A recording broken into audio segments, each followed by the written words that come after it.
Cambiamos de asunto. Este martes, la Coordinadora Estatal por la Defensa de las Pensiones Públicas se ha reunido con la ministra de Trabajo y Seguridad Social, Magdalena Valerio. Distintos colectivos, ya lo saben, llevan años reclamando que se revalorice su pensión o incluso que se cambie el actual sistema de pensiones. La semana pasada, miles de pensionistas cobraban los retrasos que se les adeudaban, pero siguen denunciando que la situación de muchos es crítica. Solo aquí, en nuestro archipiélago, en Canarias, hay en torno a los 300.000 pensionistas que cobran una pensión un 8,2% de media menor que en el resto del Estado. Queremos hablar esta mañana de la situación de los pensionistas en las islas y lo hacemos con Ramón Afonso, el portavoz de la Plataforma por la Defensa de las Pensiones Públicas. Señor Afonso, muy bienvenido, muchas gracias por venir esta mañana. Buenos días, gracias por invitarnos. Si le parece, vamos a hablar de esa reunión ayer con la ministra. ¿Se llegó a acuerdos? ¿Hay buena sintonía? ¿Está contento tras la reunión? Estamos muy contentos tras la reunión. Los resultados fueron más de los apetecidos. Nosotros le planteábamos a la señora Valerio pues formar una comisión paritaria para que a lo largo de todo este proceso en que se ha dado en llamar el problema de las pensiones, pues tengamos una serie de contactos fluidos para intentar solucionar ese problema. Ese punto no fue aceptado, pero sí que ya se nos reconoce a la Coordinadora Estatal por la Defensa del Sistema Público de Pensiones y a nuestra asociación, que forma parte de esa coordinadora, la Asociación por la Defensa de las Pensiones Públicas de Canarias, como interlocutores válidos en esa mesa de negociación en todo lo que se refiera a las pensiones. Y vamos a participar también en las reuniones del Pacto de Toledo, algo importante porque a partir de ahí es donde puede que haya una solución a este problema de las pensiones. Digamos que ustedes han ganado una vía directa de diálogo. Efectivamente. Me ha dicho usted, el problema de las pensiones, hay mucho de lo que hablar. ¿Dónde fecharía usted el inicio de este problema de las pensiones? ¿Quizá cuando Zapatero congela las pensiones o incluso antes? No, nosotros ciframos verdaderamente el problema, lo que se haya dado en llamar el problema de las pensiones, que más que nada creemos que es algo ficticio, el llamarlo así, en el Pacto de Toledo precisamente. Hasta el Pacto de Toledo en el año 1995, tanto la Seguridad Social como el resto de las instituciones del Estado, la Sanidad, el Ejército, lo demás, formaban parte de un todo en la caja presupuestaria del Estado. Sin embargo, en ese 1995, nefasta decisión de separar la Seguridad Social, desgajarla del resto del Estado y no solamente eso, sino obligarla a financiarse solamente con las cotizaciones sociales. Con lo cual se creaba un escenario propicio para la permeabilidad y la introducción en el sistema público de pensiones, de sistemas privados de pensiones, y ya no solamente eso, sino llegar al escenario actual, donde con este escenario actual la sostenibilidad de las pensiones se hace muy difícil. Entiendo que ustedes abogan por un cambio en ese sistema de pensiones. Por supuesto, nosotros creemos que el error primigenio ha sido, en primer lugar, que el neoliberalismo económico ha estado siempre detrás de hacerse con el control del sistema público de pensiones. ¿Por qué? Porque el gasto social a ellos no les gusta, porque eso significa que tendrían que pagar impuestos.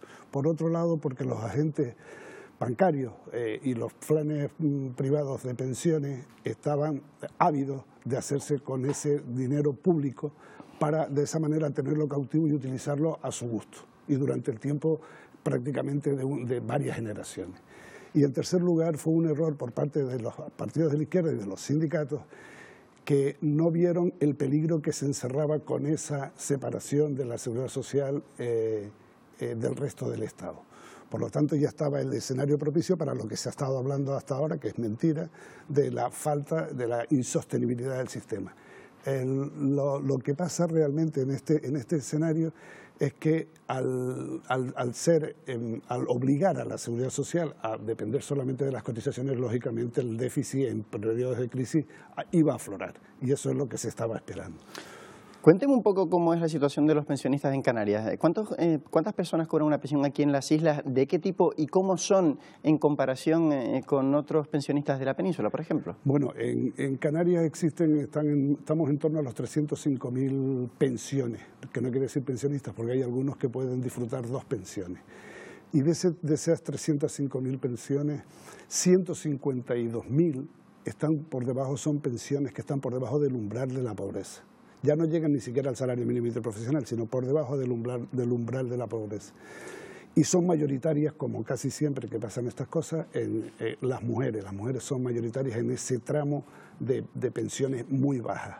¿Por qué? Porque el mercado laboral canario es muy precario y criminaliza a la mujer, que además la utilizan como elemento de cohesión familiar y de cuidados a terceros dentro de la familia y fuera de la familia. Por lo tanto, se crea una brecha, se ha ido creando a lo largo de todo el tiempo una brecha salarial, no solamente a nivel de salarios, sino a nivel de pensiones. Si hay salarios bajos, las pensiones lógicamente bajas. Y las que más las están sufriendo, no solamente en Canarias, sino en el resto del Estado, son las mujeres.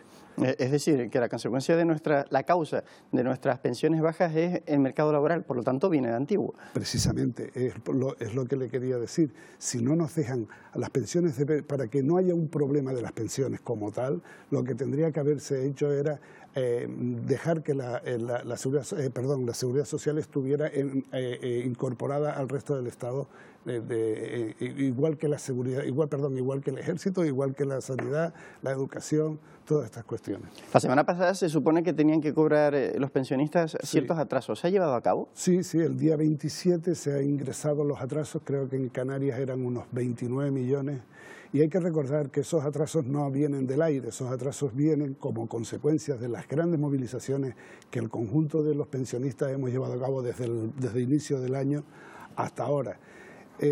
Y particularmente la Coordinadora Estatal del Sistema Público de Pensiones, que ha sido la gran incentivadora de las movilizaciones en el conjunto del Estado. Y es de tal manera que ha sido tan reconocida, ya no solamente por haber movilizado y por haber defendido los derechos de los pensionistas, sino porque ha sido capaz de cambiar la agenda de un gobierno como el Partido Popular, que había elaborado unos presupuestos lo más retrógrados y reaccionarios que se han dado en un tiempo y que desgraciadamente la coalición canaria apoyó como unos hooligans.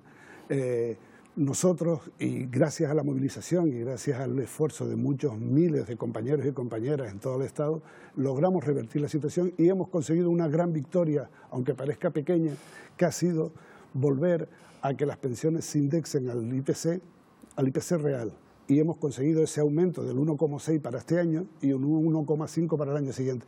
Lo que está por ver es si el factor de sostenibilidad que lo han retrasado hasta el 2023, logramos que se elimine de una manera inmediata. Eso lo planteamos ayer en la reunión con la ministra y es una de las... Marcamos 3 estadios diferenciados en función de la posibilidad que tenemos de hacer cosas inmediatas, de hacer cosas a mediano plazo y cosas a largo plazo. De manera inmediata creemos que se tiene que derogar la reforma del 2013, que lleva aparejado la derogación del factor de sostenibilidad, así como el copago sanitario, como anclar anclar en la Constitución, en las pensiones, como un derecho fundamental, que es algo que está clamando todo el movimiento pensionista, y hemos logrado, sobre todo, tener una relación fluida con el Ministerio, porque somos y creemos que somos capaces de ser parte de la solución a lo que se ha dado a llamar el problema de las pensiones, que no es ningún problema del Estado, sino de fiabilidad del Estado. Hemos hablado hasta ahora de sus relaciones con el Gobierno estatal, el Ejecutivo Central. ¿Qué hay del Gobierno de Canarias? En su opinión, ¿tienen en su mano posibles soluciones para la mejora de los pensionistas? Nosotros, el día 18 de julio, precisamente, tuvimos una reunión de coordinación con las distintas asociaciones y plataformas que están actuando en Canarias, concretamente con los de la isla de Lanzarote, Gran Canaria, La Palma y Tenerife, y decidimos en ese primer punto de encuentro pues lanzar una campaña hacia el Gobierno de Canarias, que se está, digamos, poniendo medallas del superávit de esos 600 millones que tienen, que se ha producido en el año 2017, pues para que en lugar de que esos dineros vayan, como se ha ido haciendo históricamente, hacia los lobbies empresariales, a los constructores, a hoteleros, a constructores, y a hoteleros, pues que se derive de una vez por todas a esos colectivos más vulnerables, como son los pensionistas, como son las personas de mayor de 52 años que no tienen empleo, como es a la dependencia. Estamos hablando, podíamos decirlo de alguna manera, de un REF social, porque de eso siempre se han olvidado los que nos están gobernando. Brevemente, porque nos quedamos ya sin tiempo. Para inicios de agosto, para hoy, está previsto un aumento en la base reguladora de las pensiones. ¿En qué cifras y qué significa la base reguladora? Bueno, la base reguladora es un factor por el que se determinan las prestaciones que se tengan derecho por parte de la Seguridad Social, a cargo de la Seguridad Social, y se realizan en función de las bases de cotización en un periodo determinado. Así es como se determina la base reguladora. En un periodo se suman las bases reguladoras y se calcula. ¿Qué son las bases reguladoras? Bueno, pues son un factor a través del cual se le aplican unos correctores para hallar el cálculo de la cuota a la Seguridad Social. La cuota de la Seguridad Social es lo que conocemos vulgarmente como las cotizaciones de la Seguridad Social que pagan tanto los empresarios como los trabajadores. Y es el mayor, el montante importante en la financiación de la Seguridad Social. Es el mayor financiador de la Seguridad Social. Es más, desde el Pacto de Toledo, solamente las pensiones se financian con las cotizaciones de empresarios y de trabajadores. Bueno, veo que pasito a pasito van consiguiendo cosas. Señor Afonso, muchas gracias por venir esta mañana a explicarnos su situación. Muy bienvenido y que tengan usted un muy buen día. Gracias, buenos días.